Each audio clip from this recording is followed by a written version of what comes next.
Next month's speaker is Lynn Heller. She's a member of the Gettysburg Civil War Roundtable, and she's going to speak on everybody's favorite subject, horses at Gettysburg. And she better be here. You come here if you're sick or whatever, you better be here. but anyhow, I'd like to introduce our speaker for tonight, Dave Donahue. He's a licensed battlefield guide from Gettysburg since 2009. He's a graduate of Indiana University of Pennsylvania. And then he also holds a master's degree in history from the University of Colorado. He is a career Army officer, 20 years, but he was an Army officer. And then upon retirement, he lived in Colorado, where for 12 years, all he did was he went skiing. But then he needed to get a real job. And that brought him here to Pennsylvania, where he wanted to take his test to be a battlefield guide. And in 2011, he married another licensed battlefield guide, Andy Custer Donahue. Now, Custer, we found out it's no relation to Custer, okay? And he always relates with her about questions about horses and Civil War cavalry. So without a moment's delay, I'd like for us to give Dave a nice warm welcome.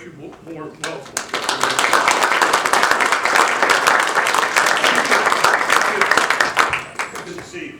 Thanks for having me here, folks. Can you hear me in the back? Let's speak this link. Okay. We're okay? Okay. We're going to talk a little bit about artillery tonight. Basic stuff about field artillery and how they operate in the field. Especially because we've probably all here gone to Gettysburg and stood beside a cannon and said, yeah, these can hit the target here. And we think of them as guys like infantrymen with a big gun beside them. And it's a whole big different deal that these men went through these artillery battles on both sides. We're going to cover a lot of ground probably, so I left my email address up there for you. If at any time you're done with this, you think as you go home, I was confused about what he was talking about, I want to talk about it some more, drop me an email and I'll answer it for you. I do not carry a modern phone that has all the email addresses in the world in it. I have a Captain Kirk flip phone. My wife hates me for it, but that's what I have. So if you email me, I go to my computer once a day and answer my email. And then I go and read Civil War books and walk on the battlefield.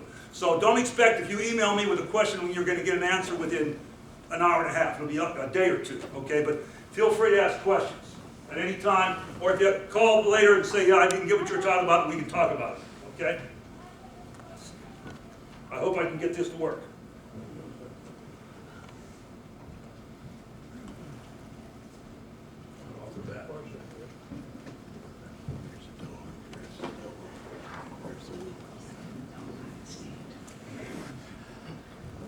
Yeah. Am I doing something wrong there with that? I don't know, sometimes me, there's a loose screw behind the controls, but Might be me. Exactly.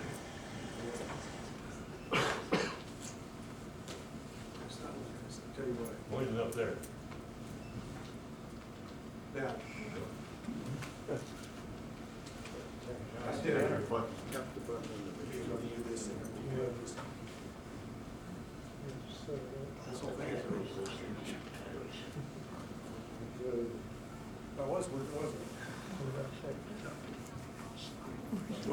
Things were simpler in the 19th century. There we go. Got it. Just hit this. Hit this one? Yeah. Okay. Here's the guys we're talking about. Okay, the crew. That's a standard Parrott rifle, what we're talking about there. The time frame we're going to be looking at, because remember, artillery between 1861 and 1863 in both armies did a lot of reorganization and fielding new guns and changing how they did things.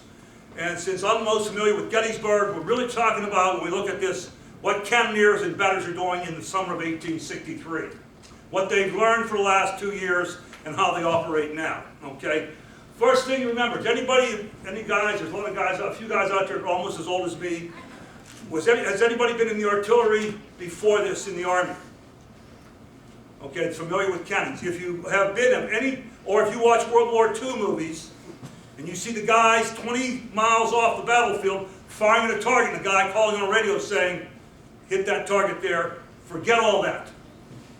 Civil War artillery is direct fire, which is why these said. Direct fire artillery means the crew has to see the target. Modern artillery, okay, they're off the battlefield and somebody else radioing them in. In the Civil War, an artillery piece like that is closer to a modern tank in that they're out there fighting beside the infantry and they aim at a target and fire, okay? So that's the guys we're talking about there. And if I can figure that out, when I get that out again, there it is. Oh.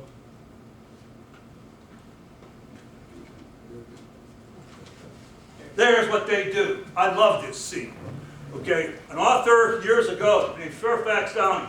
This is what happened to a battalion of Confederate artillery when they were targeted at Gettysburg by Union guns on Cemetery and Culp's Hill, or excuse me, Cemetery Hill and Culp's Hill on the night of July the 2nd, 1863. Okay, guns dismounted and disabled, carriages splintered and crashed. Okay. Ammunition chest exploded, livers upset, horses plunging and kicking, okay, dashing out the brains of men tangling their harness. Gunners, or excuse me, cannoneers with pistols crawling around the horses, trying to get to kill them so they don't, okay, struggle and kick the wounded men. That is the purpose of artillery on the battlefield, to destroy these people. Okay? And that's the goal of everything an artilleryman is going to try to do. And we're going to see here what he's going to try to do to make that happen, as it did at times at Gettysburg.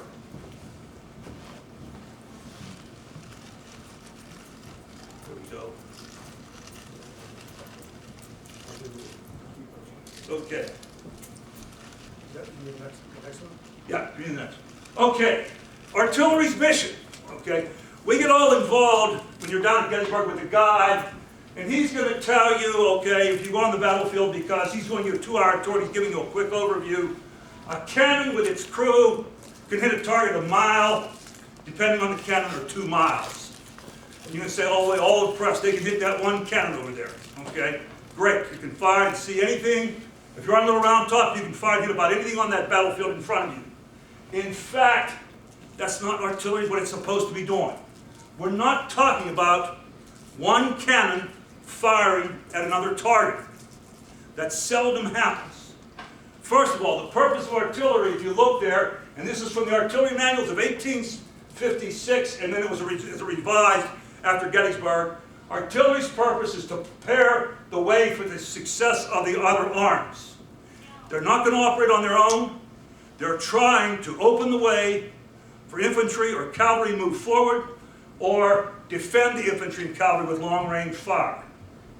And what I like is, when you look here, okay, the effective field artillery is not, or is in proportion to the concentration of fire. Okay, it is therefore its object not to strike down a few isolated men. That's what an infantry regiment does. Artillery is not to dismount a gun, one gun. Okay, it's to break up their fire of the enemy. Okay, destroy their regiment's formations. Okay, break up his squares or columns. We're talking about the enemy infantry, and support anything that might be directed at the enemy. Okay, so the idea of all this is to bring hellfire and brimstone on another enemy regiment, or another artillery battery, or a cavalry regiment. Not one target, but destroy the unit. If you can't destroy the unit, you get them to stop doing what they want to do. Okay? For example, if you open an artillery manual from, or a medical manual from the Civil War, it will tell you that 90% of men who were hit by fire and wounded or killed on a Civil War battlefield, it came from a rifle. And 3% to 5%, depending on the source, say it came from an artillery round.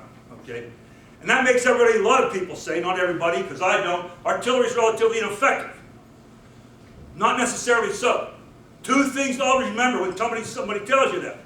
Where do they count the casualties in Civil War? When men were brought back? At the aid station. behind the lines.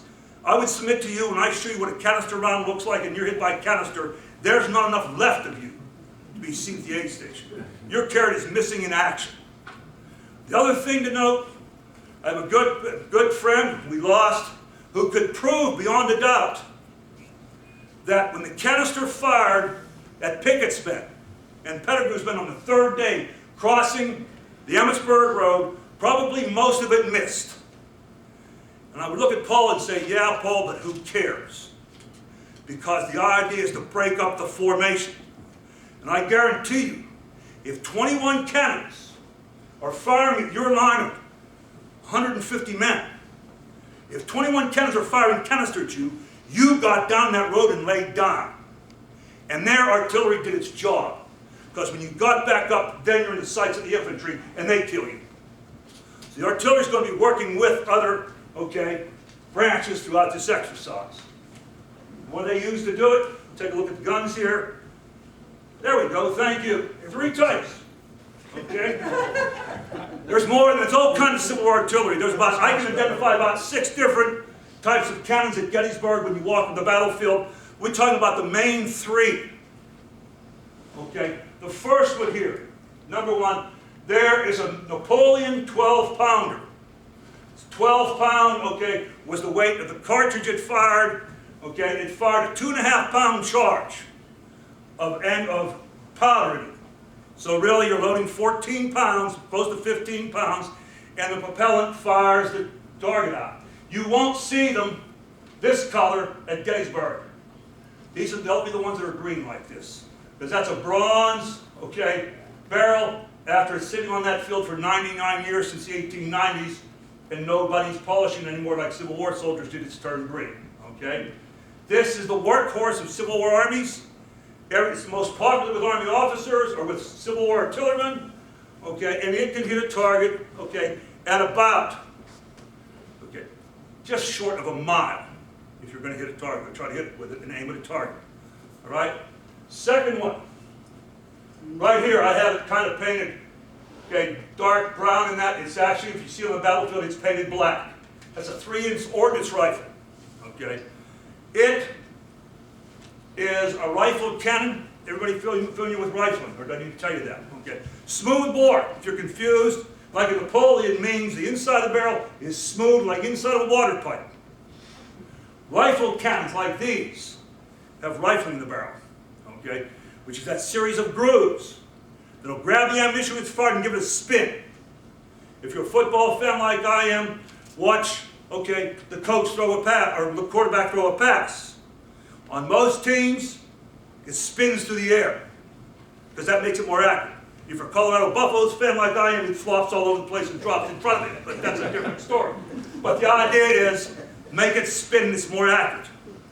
So these guns can shoot out, to about almost 2 miles. Basically it means if you're at Gettysburg and studying artillery, unless you're on the battle, you're beside one of these 2 cannons, unless you're on the little round top, you can see and shoot at anything in front of you. Because most places at Gettysburg, the sight lines are a mile or less as far as you can see. Third, the most common and most hated Civil War cannon, the Parrott gun right there. You can see one of those lines at Gettysburg. The difference is both these are iron, so they were painted black during the Civil War like they are at Gettysburg now to keep them from rusting. Easiest way to tell the difference, the 3-inch Ordnance rifle you can see has that nicely curved breech. The Parrott is the one that will have a sleeve of cast iron around the base that's prominent like that. The reason for this is this barrel, except for the breech, its collar is cast iron. The breech around the Parrott, that's made of wrought iron. If any of you grew up around Pittsburgh like I did, and we used to know all kinds of stuff about iron and steel, cast iron tends to crack under pressure, and break. So the chances of a Civil War Parrott exploding on the battlefield and ruining the crew's day are very good. Very good. That's why they hated them, but they had to use them. The wrought iron barrier is to reinforce the breech to keep them from exploding when you sit off the round into the face of the crew. These ones here, that's that 3-inch rifle. It is entirely made of wrought iron, much stronger. In the entire Civil War, we know of, in my records, I only have one time the 3-inch ordnance rifle actually exploded when it fired on a battlefield. Okay, I have several cases, to include the 3rd day on Cemetery Hill when one of these parrot guns exploded and took the crew out that was trying to fire it.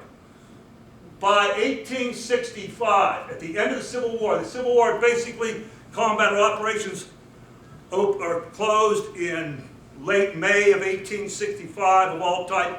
By September, there were none of these in the U.S. Army inventory, because artillery officers hated them so much. But they're there, and they're used a lot at Gettysburg, so we're going to talk about them some. Okay, and the next slide.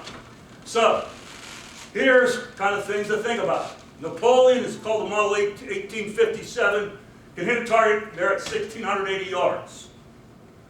3-inch ordnance rifle, the barrel, since it's iron, weighs 820 pounds. Okay, so we're talking about horses pulling these things, and we're going to talk about them going more. This rifle can move into position faster because the horse is pulling less weight. Normally, until after Gettysburg, but when you're talking about Gettysburg, and we talk about horse cavalry, which is the cavalry battery, or the batteries accompanying the cavalry, are going to be equipped with ordnance rifles. Infantry, when they can, will have Napoleons, 3-inch ordnance rifles, and a lot of these 10-pound parrots in the artillery, in an infantry corps. However, the cavalry is going to be exclusively with those. Two other, you'll see at Gettysburg, we've talked about, but they really weren't effective there, but everybody likes to talk about them. The 20-pounder parrots are the big ones. The barrel weighed 1,800 pounds. So what we like to say, my friend Ralph Siegel and I, the big purpose of the 20-pound parrot rifle was to kill the horses pulling it. Okay? The Whitworth gun was the famous two that everybody's interested when they go to Gettysburg, the only 2 breech loaders on the battlefield. Everything else we'll talk about, they load at the front with a ramrod. These 2 are English. There are 2 of them up near the peace line if you ever go. The barrel weighed 1,100 pounds. It could hit a target at almost 5 miles. Okay? But nobody can see 5 miles. Okay? From where these are up near the peace line, they could conceivably hit Cemetery Hill that's 2.5 miles away. Okay? The Confederate gunners hated these. First thing that went wrong, we used black powder ammunition in the Civil War. Any reenactors around here? Some of you guys I know fired black powder. I know I quit reenacting because I hated cleaning up the weapon afterwards. Black powder fouls the weapon.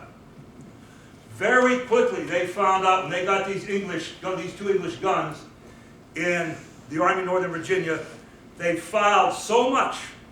Now the breech is on a hinge that opens in the back. They fouled so much that after you fired 2 or 3 rounds in the battlefield, the breech wouldn't open anymore. It was stuck shut. So they had to load it from the front also, like they do the other Civil War barrels. Okay? So not really that effective. We're going to talk about them. We're really concentrating on these 3 at the top here for the next hour. And there's going to be all kind of little exceptions, because we also have howitzers that are short range. But here's the big 3 Civil War artillery we're going to use. We'll talk about them. Okay? Keep going. Ammunition. Okay? Civil War artillery, basically, and we're going to use at Gettysburg, is going to have 3 types that the gunners are going to use on the battlefield. It is spherical, or shaped like a big bowling ball, for when they fired out a smoothbore Napoleon. It's going to be shaped like a modern bullet when they fired out a rifled cannon. Okay? Within that, you have a couple of different types. This one here, you can see that hole in the side. That's because that one's, we're going to talk about that in a moment. That's because it's a case round, or a shell, one of the 2, and they have to screw the fuse in there that will make it go off when you fire it. If you fire a solid shot, that's not there, that's going to be solid. Okay, 12-pound ball going down the battlefield, okay, when you fire it out of the cannon. If it's fired out of a rifle, it's going to be solid like that. It weighs 10 pounds when it leaves the barrel. Okay, so we're talking about firing a 10-pound ball, okay, that when it leaves the barrel is moving at about 1,400 feet per second. That sounds fast, but it's not really. You can stand, if you're a gunner, and watch that ball go out of the cannon and go the whole way down range and hit the target if you're to the side. If it's coming at you, if you're an artilleryman, it'll go out of, or if you're an infantryman, it's coming at you, it'll go out of sight a little bit, and then when you see it, start running, because it's about to hit you. But you can see it coming in. These moved it a little slower, 1,200 feet, so feet per second as they leave the barrel. So not as fast, but a lot more effective at a longer range. Okay? Those are both solid, but we also have shape just like those, case and shell. This happens to be the shell, okay, with the circle in it there. When you talk about shell on a Civil War artillery, either one of them, they're shaped like this coming out of the rifle, but they're hollow, filled with gunpowder. Okay, both cases, and the idea is you set it for the range where you want that to explode. The idea is explode in the air and have the shrapnel come down through the men below. All right? There was a problem with these. They can't fit enough powder in them, we're finding out in the Civil War, to make them explode in a whole bunch of little pieces. So they tended to break apart in 4. So if you're one of the 4 guys under that thing that it hits, you're in bad shape, but everybody else is probably okay. Okay? These would break into 2 or 3. They also have a third type of ammunition like this that blows up. It is called, okay, case. Looks the same, the only difference is instead of filled with gunpowder, it's filled with lead musket balls. The idea is, especially if the enemy's in the trees, or in the cases he's out in the open, you fire over the head, it explodes in the air, and drives all that shrapnel down through the men below. Okay, final one, you can do that again if you would, thank you. Well, here's what the ammunition looked like when it fires. This is a 12-pound shot from a Napoleon. Notice it has a powder bag of 2.5 pounds of powder connected to it that goes in the barrel, and that's what actually sets it off. Right? Okay? For a Napoleon like that, they have the ammunition strapped on. When they use a rifle, the ammunition is separate from the projectile that's going to fire. Okay? So you put the powder into the barrel first, and then the projectile. What that means when we get to them is rifles fire a little slower. Because on a Napoleon, the guy with the ramrod, who's known as number 1, pushes the whole round into the barrel at one time. You have to do it twice with the rifle, because you have to put the powder bag in and then put the ammunition. So it's a little slower when you fire the round in action. Okay? Go ahead again. Thank you. This is the biggie everybody likes to talk about, canister, to rip people apart. Okay? If the enemy's coming at you, okay, and he's within 300 yards, in other words, as artilleryman, you're desperate. Okay? Because you're about to have infantry or cavalry overrun you, then you load canister at about 400 yards. Canister is this tin can filled with these iron marbles. In some cases, in sawdust, more often in the Union Army, they're filled with a packed, okay, gelatin, like the, okay, that keeps them from moving around. When you fire it, this tin can rips away, and there's, for Napoleon, 27 iron balls that size coming out of the cannon that's going to try to devastate everything in front of it at about 200 yards. Okay? Everybody likes to fire canister. We talk about that a lot. Remember one thing, though. By the time a cannon crew is firing canister, the enemy was within 300 yards, which means that about another 50 feet, if he's an average Civil War marksman, he's going to open fire on you with his rifle. And he can load faster. So the reason you're firing this is you're about to die to that infantry. When a gunner on a cannon is talking about canister in combat firing it, I can guarantee you, he's at the point where we take a John Deere with a log chain to pull a pin out of a certain part of his body, because he knows he's about to die unless they stop him. So they're scared when they're firing this. Okay? Go ahead. How do we move the cannon and the ammunition around? This is a typical Civil War. This is a Napoleon gun with its limber. You only see these limbers one place on the battlefield at Gettysburg. It's the angle, if you ever go down there, where Pickett's charge came through, okay, or the copse of trees. Each cannon at Gettysburg, at any Civil War battlefield, is pulled by one of these limbers. Okay, the limber has one ammunition case on it that carries the ammunition to be fired out of that cannon. Okay, if you're at a firing with a Napoleon, that limber carries 32 rounds of ammunition, because it's 5 inches in diameter, and that's the most they can, with all its packing, they can fit in one of those. If you're firing a rifle cannon, they have 50 rounds that you can put in there, okay? So, all this, if you go move this cannon on the battlefield, you have about 32 rounds to fire, and then you're out of ammunition. The entire vehicle, remember this for you horse fans, if it's loaded with ammunition, this entire vehicle weighs 2,400 pounds. That's why at the time of Gettysburg, most of these are pulled by 6 horses. Because we do know of stories, like your author said, of 4, the horses are dying faster for being overworked.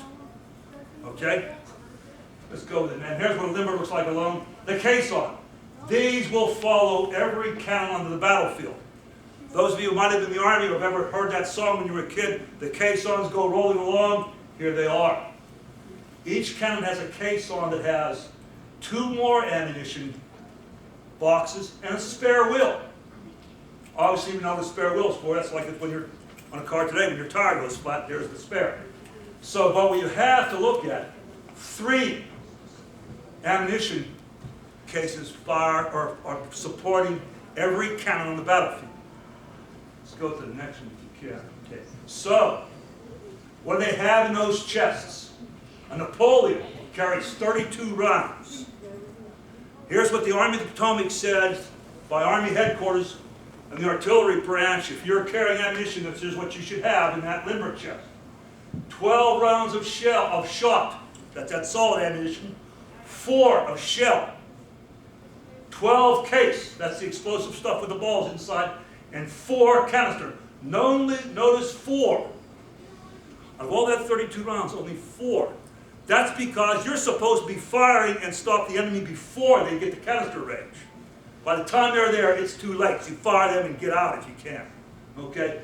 So, we talk about Napoleon has 3 limber cases with it, 1 on the limber and 3 on the case, and 4. Because every caisson is pulled by a limber. So 4 chests per cannon. You start adding those up in a battery of 6. When the battery goes into battle, it carries 288 rounds of shot, if it's a Napoleon, 96 shell, 288 case, and 96 canister for 768. Okay? Ammunition, if you're a rifle, since you have 6 cases and they carry 50 rounds, here's what they carried at Gettysburg. 25 rounds of shell, 20 rounds of case, canister, 5, so they got 1 more in the case, for a total of 120, and 1,200 rounds is what the battery goes into battle with. They're going to fire a lot of it, because remember, you don't want to fire one target, you want to fire a mass target.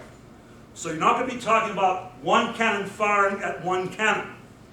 You're going to be talking about a battery of 6 firing at 1 cannon, or 2 batteries firing at 2 cannons, because the idea is to overwhelm the enemy with your fire, not have 1 cannon go out, take out the battery, or take out the regiment. So they're firing by volleys out of the cannon. Okay? But notice one thing here, shot, 0 for rifles. They don't carry that solid shot I talked to you about the time of Gettysburg. That's because they found out shell for a rifle has the same ballistics as shot. Will hit the target the same way, flies the same way through the air. So why carry extra ammunition if you don't put the fuse on this that makes it explode in the air? You can use it like a solid shot. So they did away with carrying these by 1863 in the Union Army. Shell is what they're going to replace them with in a little bit of case. Okay? Keep going. Here's how they fired. It's a typical crew. Okay? For a cannon, this is a Parrott rifle firing. The front of the barrel is here. Number 1 man is the man who actually has that round rod and pushes that ammunition back to the rear of the breech. Okay? Number 5 and number 2 here are really in charge of moving the ammunition. Number 5 carries the ammunition from that limber that I don't picture here up to number 2. He holds the ammunition in front of the barrel while number 1 pushes it to the rear with the round rod.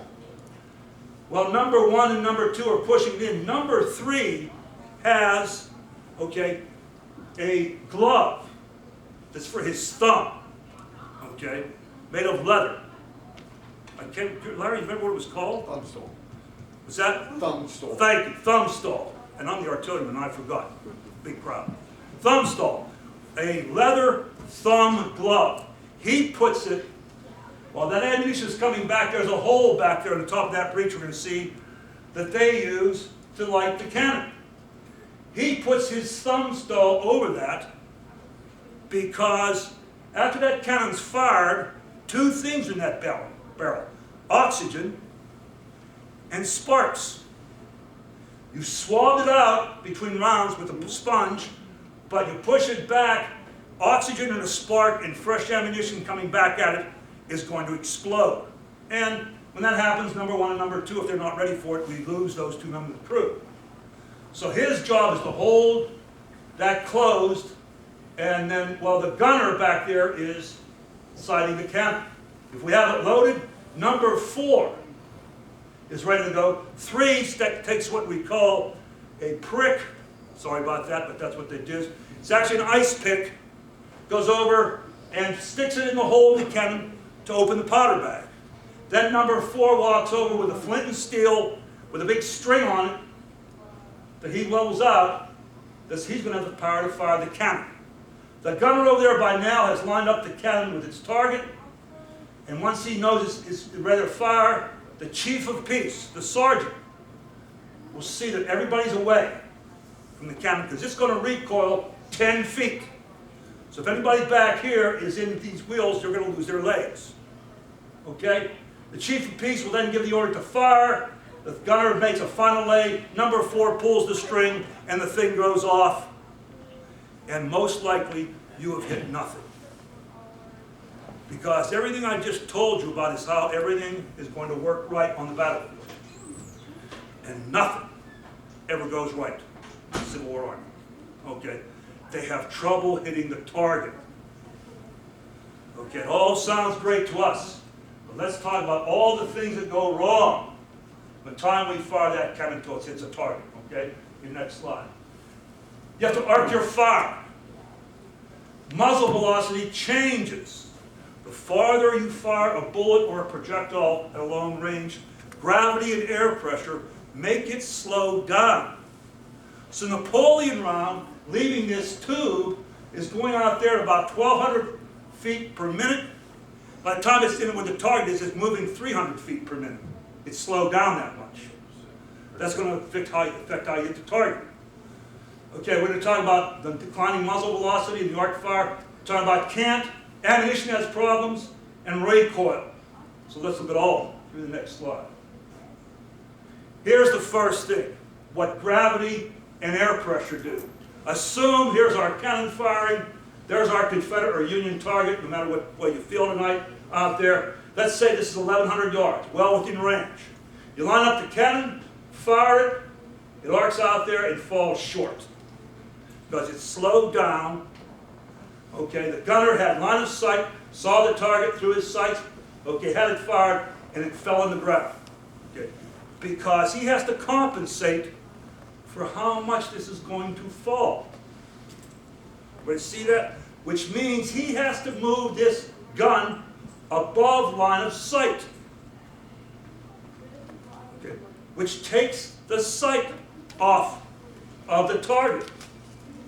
Let's get to the next one, okay? Which means he had a target out here at the end of this cannon, 1,100 yards away. Then when he raises it up, he can't see the target. So at that point, you have a scientific wild guess, hoping you hit the target with that thing. You have a firing table that tells you if the target's 1,100 yards, that's how much to raise it, but it may or may not hit. Okay? So what we have to do, we'll go to the next one. Thanks. He does that if everything works right. See what happens? He arcs the round above line of sight like a basketball going into a target to get it to fall in. This today in gunnery, if you ever hear about people talking about super elevation, okay, if you get around ordnance, that's the distance between this line of sight and how much you have to arch the target. So he has to use a firing table, a written book, if he's good, to tell him how to do that. Or if you're in a hurry, you guess, just like a guy with a hunting rifle today, how much you have to raise it up. Okay? Next one. Can't comes into play. Folks, except for this floor right now that we're on, I hope, there are very few level places on the earth, especially on battlefields. Everything is canted from one side to the other. In other words, ground, you're going to usually pull into position, if you're an artilleryman, and end up with your axle not level. One wheel would be lower than the other. In this case, I use the right wheel is lower on the ground than the left. What does that do? That pushes the front of the barrel, which you think is along line, the green line there, straight up to the target, by being canted, moves the front of the barrel so the ammunition is moving out at an angle away from line of sight. That works? That's called the cant factor, which means the further away the ammunition gets from the barrel, less chance there is of hitting targets. How do they solve it? Let's give you the next one if you can. They have this thing called the Pendulum Costs in the armies. Okay, it's the Civil War time. It's in the Civil War. There it sits on the breech of a parrot. What it is there's a graduated line telling you how far the range is. You connect it right there, and it's swept to the barrel, and there's a screw here that makes this weight swivel by how far to the left or right the axle is. And that is supposed to move the front of this, one side or the other, to line up with the target, to make it easy to hit. Problem with that? Nobody knew how to use it in the Civil War. Okay? When you look at the ammunition, what they're inventorying, and many batteries had to inventory all their equipment by chance on not June the 30th, because that's what the Army's always said, very few Union batteries can find these, which tells you the gunners aren't using them. They're hard to use, they're difficult, they slow you down. Most guys are guessing when they fire about camp. And by knowing for a long time where the ammunition's going, they hope they can get it in. Let's go to the next one. Everything's firing great. Okay? You got it lined up, you've adjusted for cant. Okay, it's going out there to the target, and then it gets to the target, and for no apparent reason, give me the next one, misses. This often happened to Confederates because of manufacturing defects. Okay, that they refer to, there's a fancy artillery term for it, I can give it to you in a moment. Okay, excuse me. Eccentricity, big word to mean the ammunition isn't manufactured correctly. Okay, when they make it spherical, they don't roll it enough, and it ends too heavy on one side or too short on the other side, and then it actually fires out there. You've done everything right, and it still misses. So then you have to try to hit the target again, and that happens often, especially with Confederate ammunition, because they're new at it in the South. Okay, they don't have any ammunition factories at all that I know of before the war, and they're trying to catch up in their factories, and they haven't made it yet by the time of Gettysburg. Okay, and next. Fuses, we taught. Those this is the case of a spherical, okay, shot here, or excuse me, spherical case. You have to put this fuse in there, okay, which makes the thing fire out there and explode in the air and send shrapnel through the guys below. Okay, here's the two types of Civil War fuses that were most popular. Down here is the board, mostly used by the Union Army. Okay, you might not be able to see the back, but that's graduated. Okay, little cuts in it. It's filled with powder and it's screwed in there. What the gunner has to do, or the ammunition bearer, one of the two of them, is cut enough of these little, okay, graduates off here with a, not actually a knife, they had a special knife for it, cut those off to expose enough powder. So for example, if the gunner says the target, okay, I can hit the target in 2 seconds. Number 6 back there, getting ammunition ready, takes off enough of that foil for it to be burned for 2 seconds and then explode. Is that clear? Confederates mostly use these. That you actually have a paper fuse in that you cut for the length that you want to have go out and explode. Okay? Sounds easy, often went wrong. For a couple of reasons. First thing the gunner has to do is have somebody around that can range to the target. Can you guys hunt with rifles? Okay. I can tell you, I was in the Army for 20 years. Unless I had something tell me the difference when I looked through a tank sight, which is what the computer would do then, the difference between 1,100 yards and 1,300 yards, I had no idea. On the Civil War battlefield, guys don't know the difference. And artillerymen are actually chosen, in many cases, because they're good at it, and sometimes they can't figure the difference between 800 yards and 1,000 yards. So we have a tendency, okay, to not know the target's range very well, and we're guessing again. Confederates never did get the Department fuse to work right. That's why they're using these paper ones here, and they have all kind of problems with ranging. So it doesn't work well, okay? So the result is you fire it out there, give you the next one, it goes out the end of the barrel and explodes about 3 feet out there, and it's ineffective. That happens on the battlefield too. Okay, let's go to the next problem. Drift. Okay. Ammunition coming out of a barrel like that will do 2 things. We've been at war for 2 years by the time of this battle.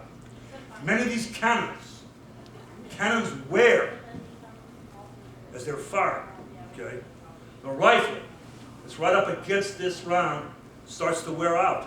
And there can be a tendency by 1863 for this to start minutely wobbling as it goes out the barrel.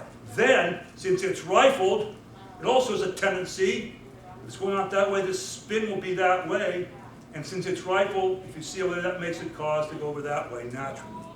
And you can't make up for that with the sights they have. So drift will also cause these guys to miss the target. Go to the next. That's drift. That's actually falling out the end of the barrel. Okay? Now, final problem, recoil.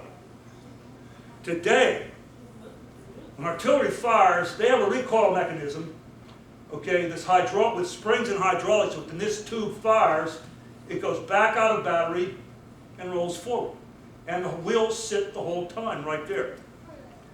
In the Civil War, they don't have recoil mechanisms. It hasn't been, okay, invented yet. So when you fire this cannon, that's why the crew has to get away. This thing recoils 8 to 10 feet, depending on the ammunition it's firing. Okay? So, that's why we have a slide under here, okay? And this fires and the whole thing moves back 8 to 10 feet. This is going to be the next slide. So you see right there, quickly, it fired, there was that reaction, because there's some guy saying Isaac Newton, back a long time ago, that invented gravity or something, I don't know about. But he said for every action forward, there'll be one to the rear. There's where that action is taken up. What that means, if you miss today in the Army, and you're looking through their sight, what the soldier's trained to do on a tank or with his rifle in the Army is if he misses the target, watch where the round went and move his crosshairs over to the target, and then it should line up correctly. And that works 99 out of 100 times. You can't do that in the Civil War because you can't look through the sight when the round's being fired. Therefore, the whole crew moves away. It goes back 8 to 10 feet. You move it forward with the crew moving it back forward because it weighs a ton. And you get up there, and now you have to start all over again because the gunner has a new target. Even if it's the same one, he has to figure out how to readjust for it. Okay, so there's no quick after shot like you have today. Try to hit the target after you missed it. You start all over again. Okay, people say, okay, well, we'll solve that. Just bolt this down to the ground like they are at Gettysburg today. That's to keep you from stealing them if you want to take one. Here's what happens in the Civil War. And this did happen at Gettysburg on the 3rd day with some Union guns. We hold this in place. You can give me the next one.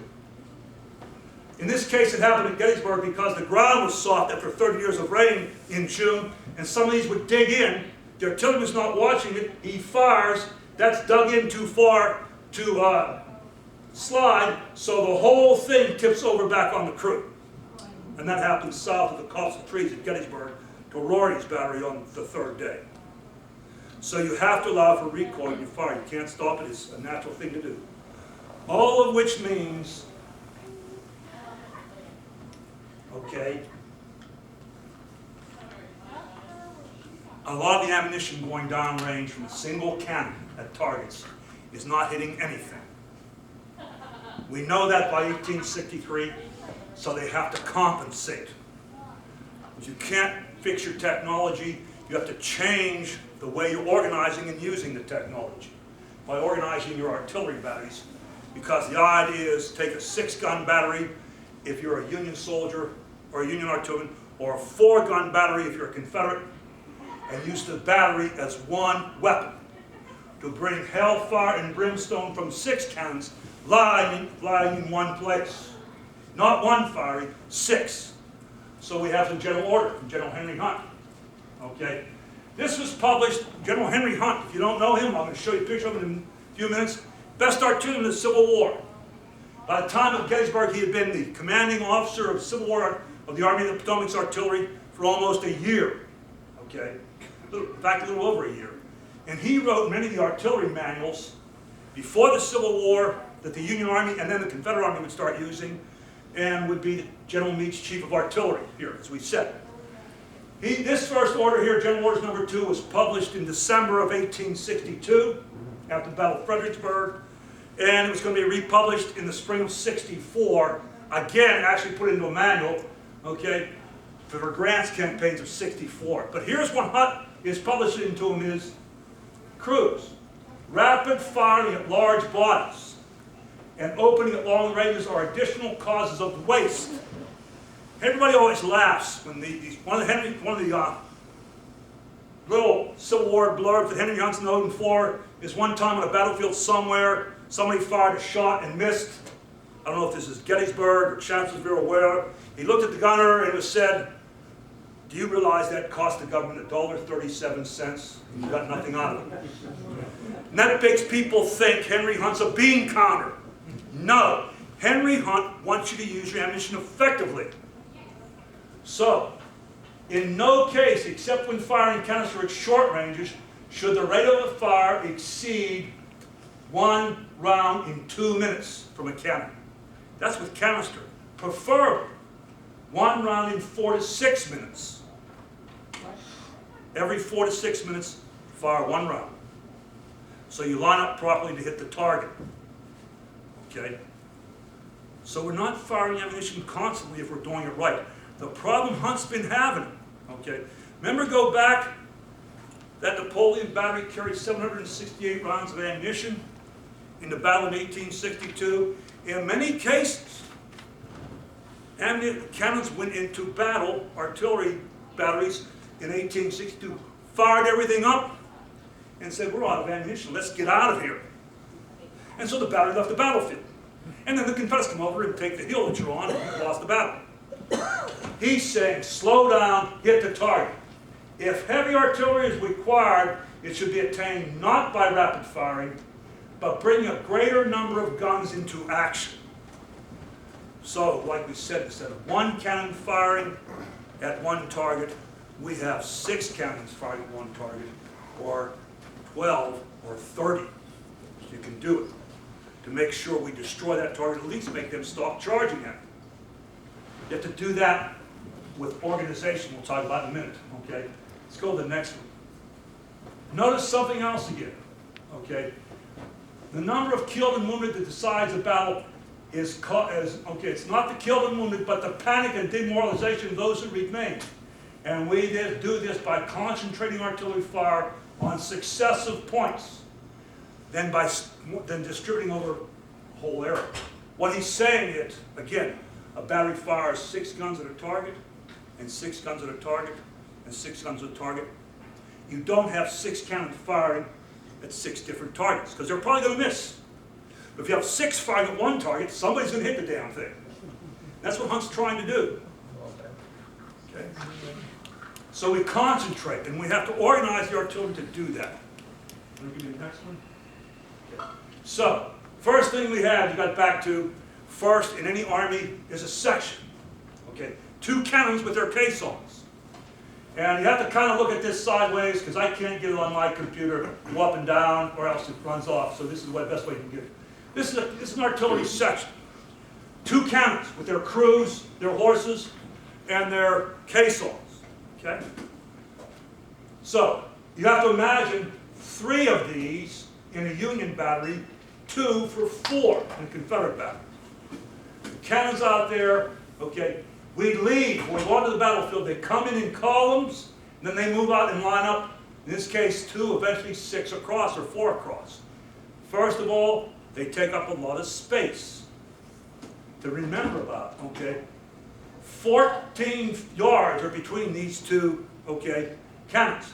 Most of the cannons on display at Gettysburg and the battlefield are too close together, because most of them are about 7 yards apart when I measure. It's actually supposed to be by the plan 14 yards apart, because remember, this cannon, as it goes down the road behind this limber, is facing backwards, and behind it is a limber. They have to get this cannon that's backwards behind this limber to point at the enemy, which means this team of 6 horses circles around, drops the cannon where it's connected at the limber wagon right here by trailage on the ground. They have to bring it back and return the horses around to face the cannon. They need 14 yards between cannons to do that, or they can't get out of there. You read about the last stand of the artillery at Gettysburg on the first day. They had to move back near the seminary for a middle, where they had 3 yards per cannon. What did that mean? The 21 cannons along that ridge had to move out 1 at a time, from south to north. And that took about 20 minutes, and that was enough for the Confederates to get the last few before everybody else could get out. So you want to keep 14 yards between them. Notice, front to back, that battery, when you add up all these, covers about 77 yards from front to back. Okay, if there are 6 cannons like this, with these 14 yards between and the width of the cannon, an artillery battery covers 1 battery on the battlefield, 82 yards. Think, go to a football game, or look at a football game on your TV, look at 100 yards, and that battery fills that whole field, basically. Okay? Notice something here. The horses always face the enemy. For those of you who are interested in horses, we'll talk about that in a moment too, because they're going to be a factor on the battlefield. Okay, so we have 2 batteries, 1 section, and 3 sections of 2 in a Union battery, 4 or 2 batteries of 4 in a Confederate battery. In a Union battery, now here's the kicker. In a Union battery, these cannons are uniform. There's 6 Napoleons, 6 rifles, okay, 6 parrot guns, all in the same battery. Because you have to train your crew to use the cannon, and you're firing at 1 target. So you should have the best to have each one of them able to hit the same. The Confederate Army was never able to do that in its history. They have batteries at Gettysburg that have 1 parrot, 1 3-inch rifle, and 2 Napoleons, and maybe a howitzer if they decide they want a 5th one there, but they're not supposed to have.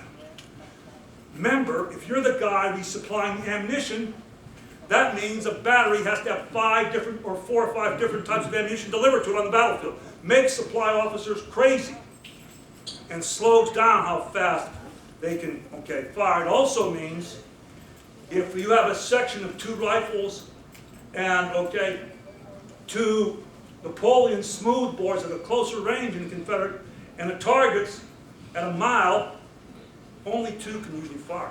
The other 2 have to sit and watch until it gets closer. So that reduces how effective your battery is on the battlefield and how much fire and steel they can put out there. Okay? These, 2 of these, become Confederate battery, 4 Union batteries. So let's look at how they have to organize it. Go ahead. Here are the battery maneuver personnel. Okay? What's actually going on when this battery goes on the battlefield? We have 1 captain, who's in command of the battery. 3 lieutenants, each of them are a section chief. So they each have 2 cannons to take care of. One problem the Army of the Potomac has, the Confederate Army do not, at Gettysburg, only about 50% of the batteries are commanded by a captain in the Army of the Potomac. Most are down with a younger lieutenant by the time of Gettysburg.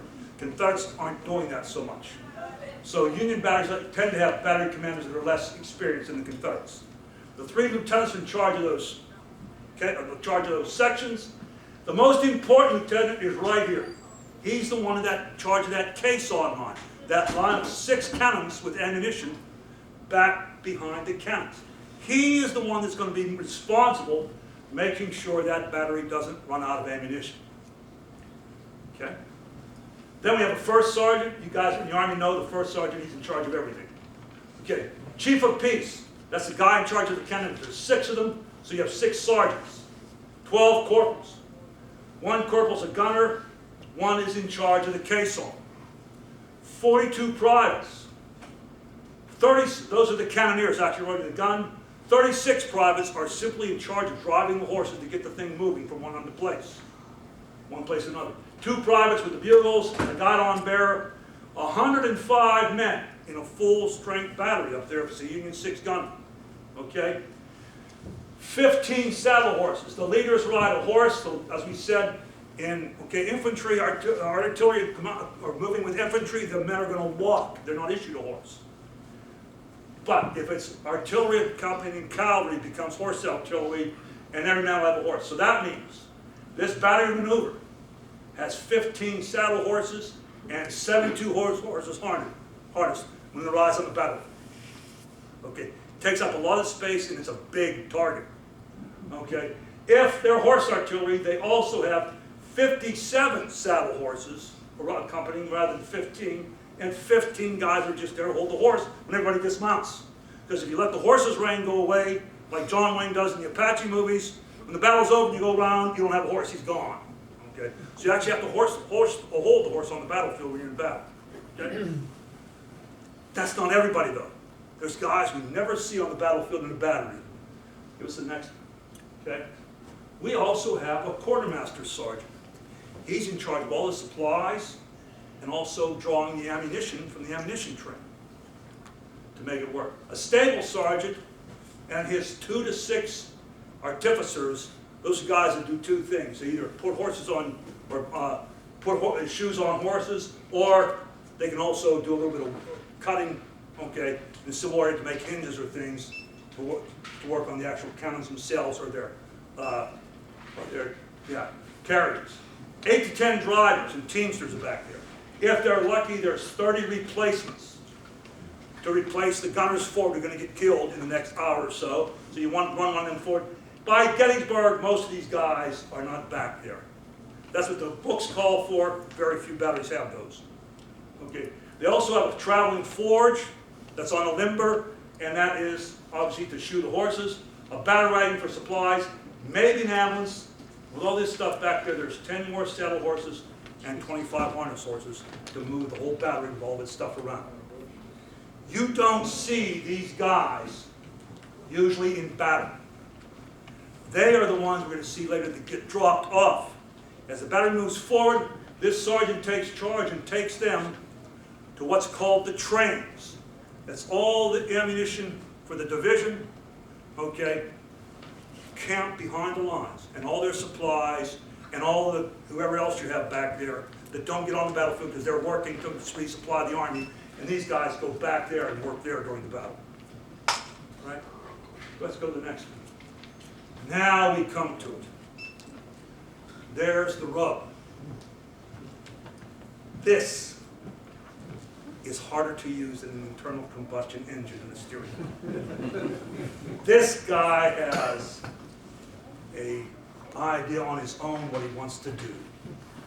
So you just can't always say, let's go take the barrel, or take the cannon to the barrel, and the battle, he's going to listen to you. But we move with all these horses, okay? So, all this stuff you horse fans probably know. Big thing is, how big is this guy? Now, Remember, the Confederates are getting horse flesh everywhere they can. One of the reasons they're in Pennsylvania that summer is to get as many of these farm horses up here as they can to move their artillery. So there's going to be variations. And they go through a lot of horses. George Meade had his quartermaster write a letter on July the 4th when the battle was over to Army headquarters, Montgomery Meigs, the quartermaster general, to say, this army, since we came from Fredericksburg forward, and, okay, has worked to death approximately 2,000 horses. We need replacements. And we know between the two armies, 5,000 horses at least went down the battlefield. So, okay, we're using horses in many cases by the time after the battle that aren't used to being cannon horses. Okay, keep that in mind. What I'm giving you is the horses trained to do this at the start of the battle. He's supposed to be 15 hands high. Okay, what does 15 hands mean? 4 inches is a hand. Okay? So it started as a measure of how many times you can make your hand go up those legs and up the side like this. And that's 15 hands high is what an artillery horse is supposed to be, between 12 and 15. What's that mean to the modern person? I'll be the next one.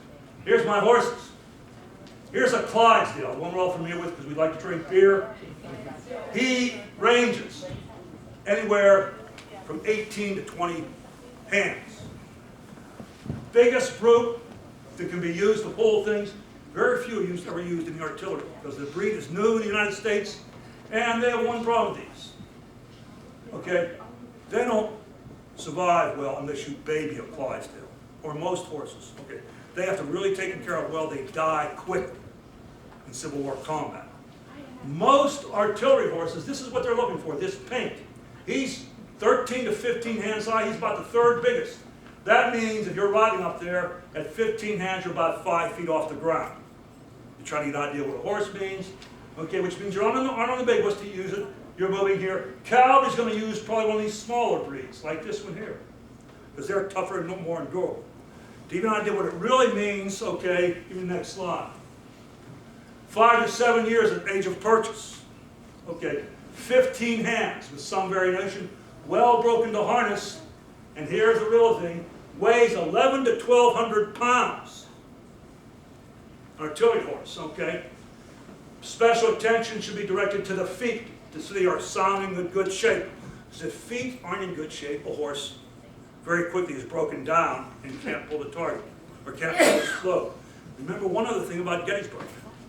By 1863, many of these pikes, like the Chambersburg Pike and the Valley Turnpike from Harrisburg down to Lexington, and, okay, the not the Carlisle Road, the Baltimore Pike around Gettysburg are paved, something approaching cobblestone, which wears horses' shoes faster.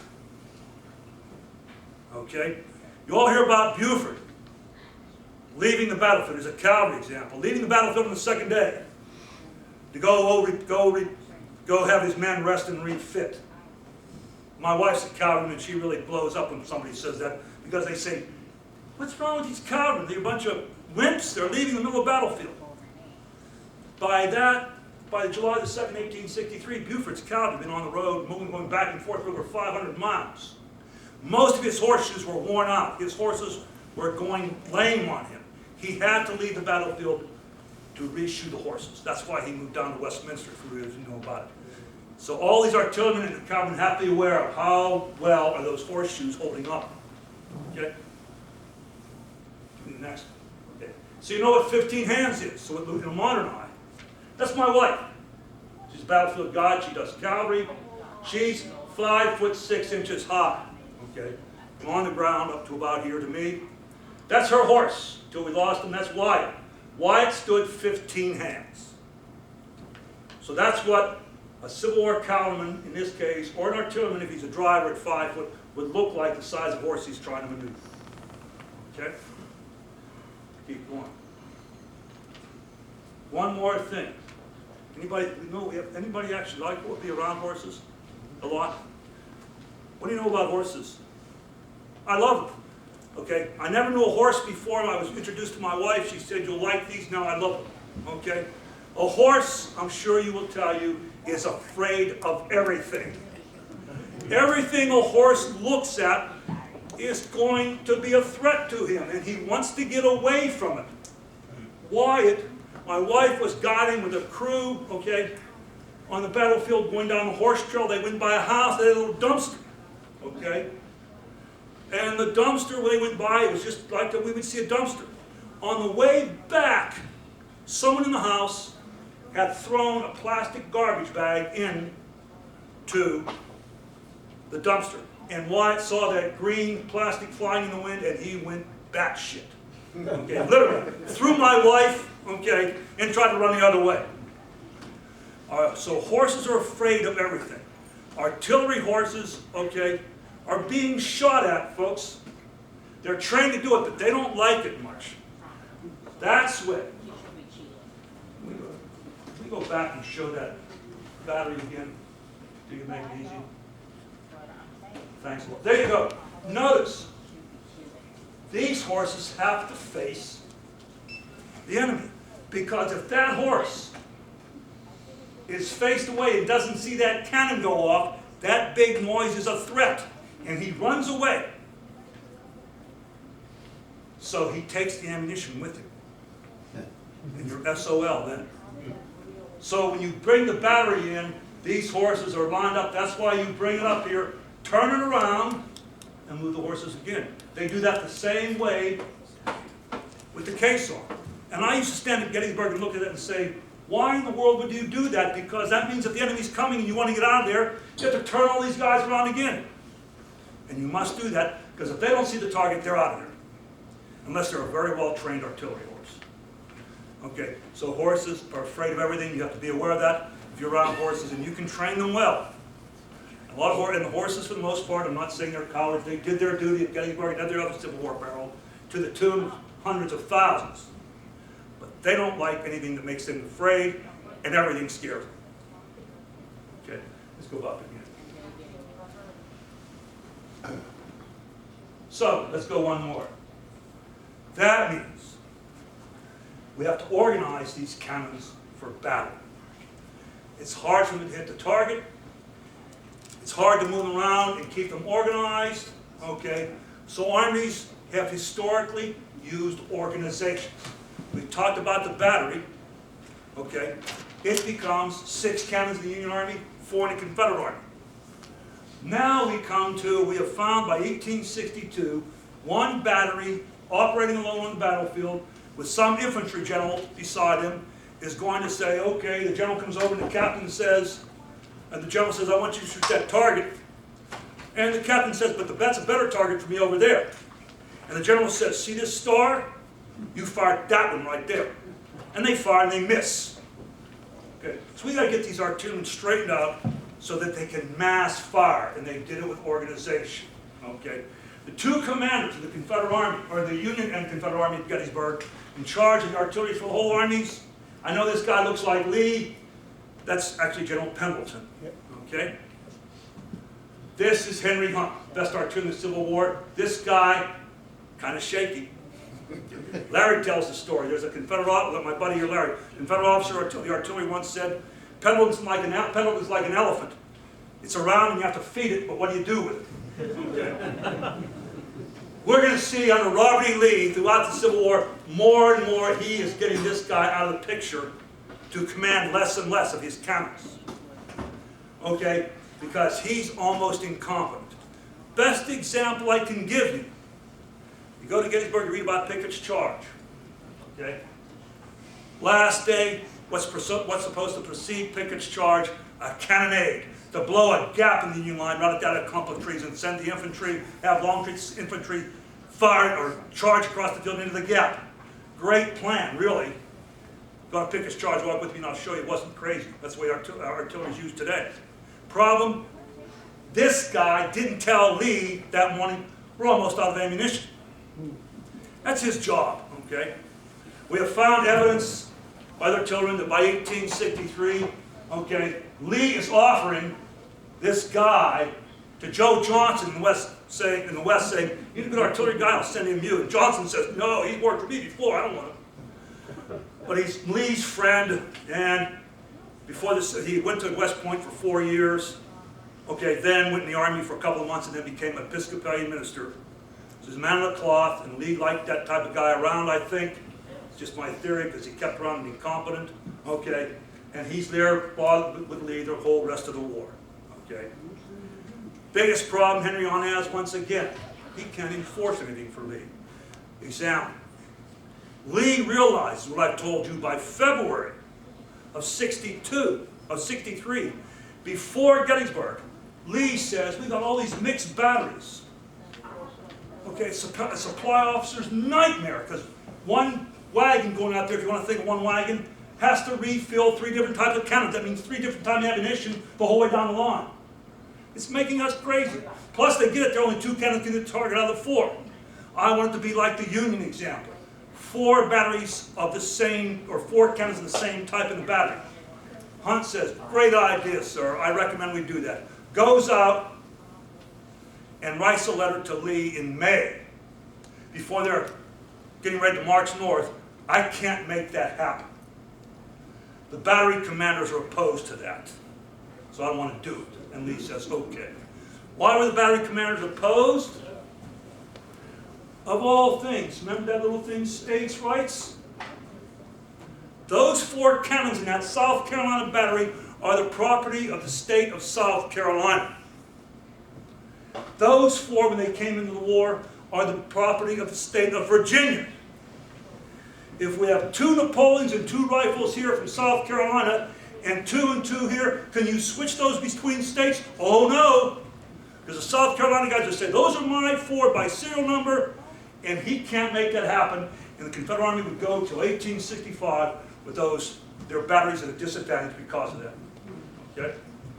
That affects them at Gettysburg. Henry Hunt here, Union battery or Union artillery commander, best of the Civil War. We'll talk about him in a few minutes. So, Lee and Pendleton want to get mass fires out. They have to organize. Okay, the next slide. This is how we do it. An army, Lee's army at Gettysburg, except for the cavalry, we'll leave them off the battlefield now because we're talking about where the real fighting's gone. Nobody follows the cavalry because they never die. Okay. Army with Robert Lee has 3 corps. Each one with about 20,000 infantry, as we know. Okay. And he's going to put artillery in that corps. Because imagine these are all the infantry guys now. Let's go to the next one. Before Gettysburg, cut off this 3rd block here. Give me the next slide. There's one I want. Thank you. Before Gettysburg, there's only 2 corps. Some of you may know that. James Longstreet, the 1st Corps of Infantry, about 30,000 men. Okay. Stonewall Jackson, the 2nd Corps, about 30,000 men.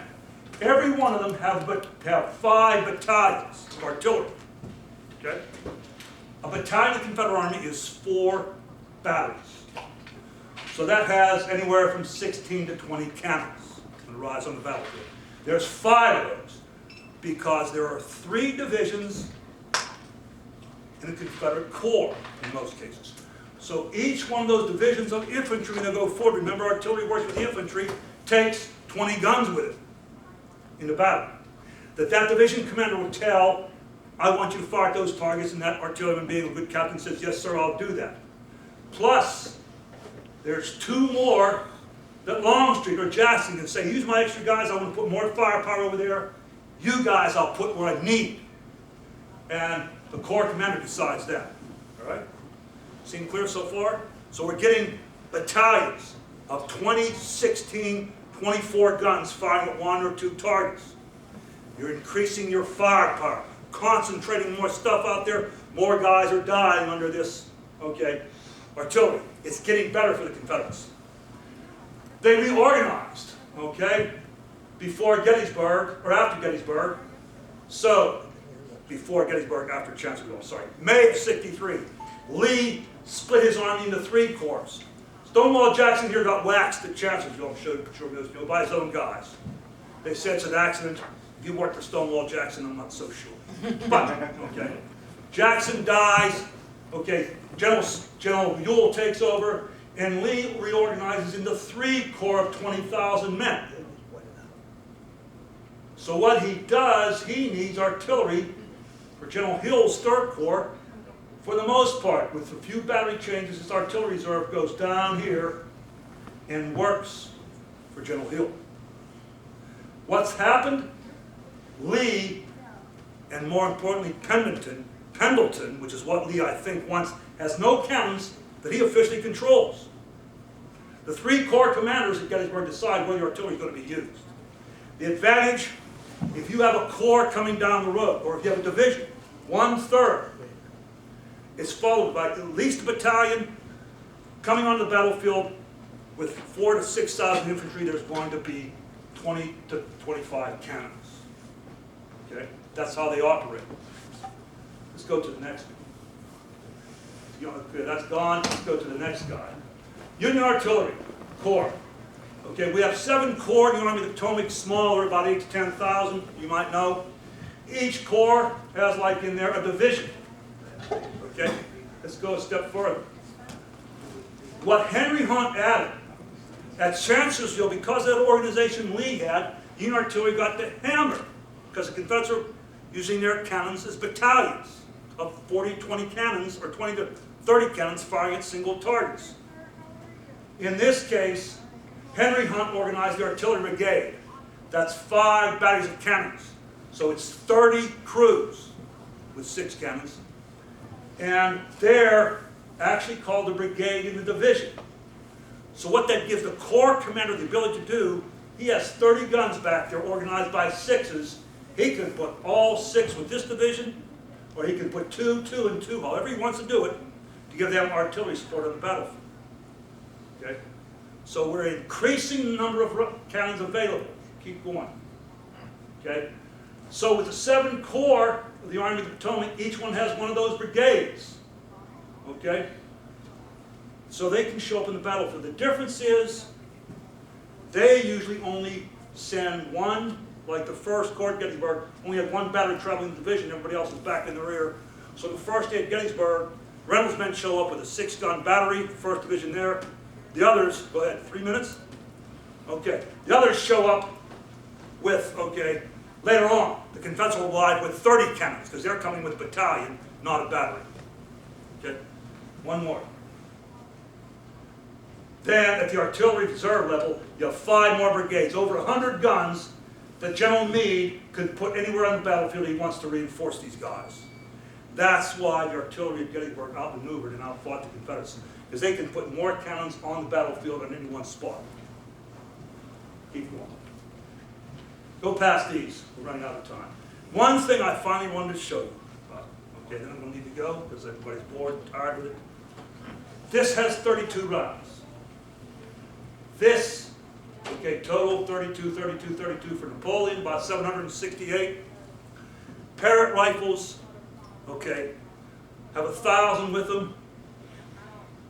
The battery, what is it, Battery B, 1st New Jersey Artillery at Gettysburg in the first 2 hours on the 2nd day, fired 1,300 rounds.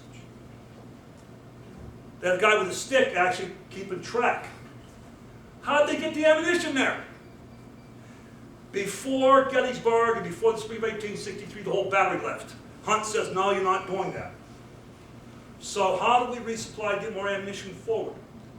The crew does a drill to reload the caissons to the forward guns. Okay? These 32 rounds are fired.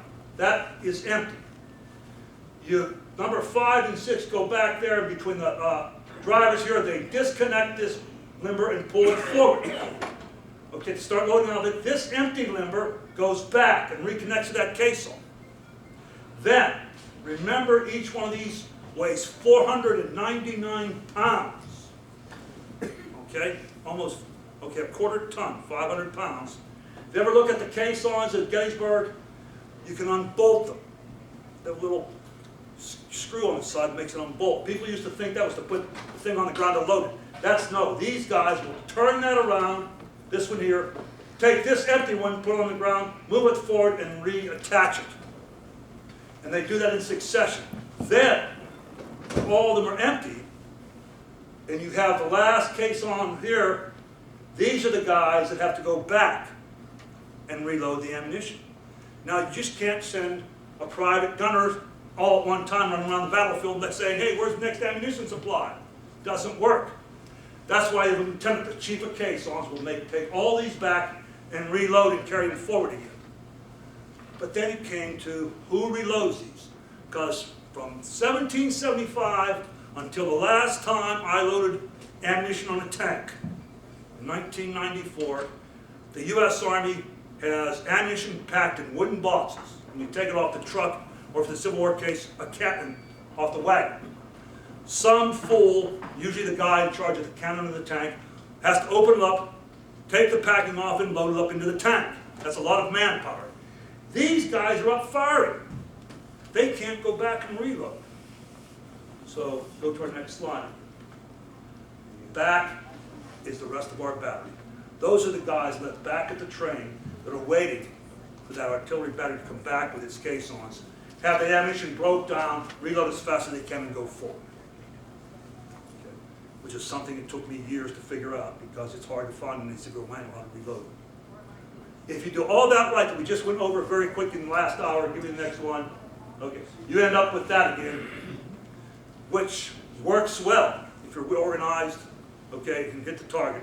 May or may not, depending on the battery. Questions? This, as I said, has been very fast again. Okay, often when I do this, it takes us 4 or 5 hours, then we got in the battlefield and look at a cannon. So if anything was fast, I'll be around afterwards to talk for a little bit, or don't be afraid to use that email or to call or to get in touch with me. I'll help you with anything I can if you're interested in Civil War artillery. Okay? Thank you for having me. It does me joy to see there's other people still interested in the Civil War, although I guess we're all getting gray.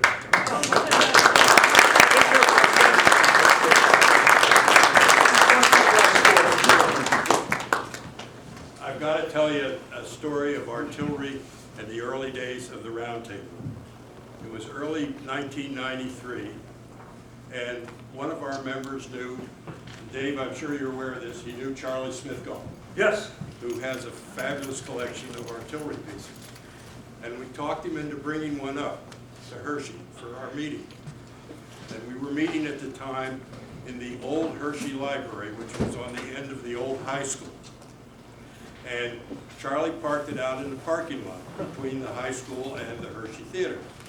And he took us all out into the parking lot, and we did the gun drill. And he had us rotate through, and everybody got to try each position. And of course, we fired it, and every time we would fire, well, and the devil made me do it.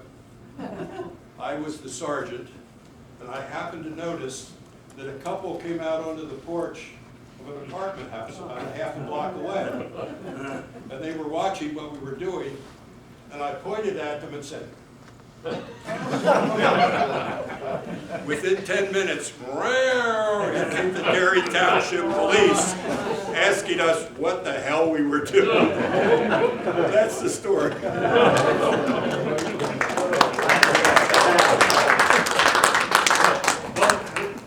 There's a couple things here for you. Oh, I appreciate that. Here's a cap for you. Oh, I love these. Okay. And then to make your trip a little sweeter, Oh, yeah, my favorite Hershey bar. Thank you for that. Folks, thanks for having me. I truly enjoyed being here for you, and I hope I enlightened you a little bit about all these things these guys had to do in Civil War artillery.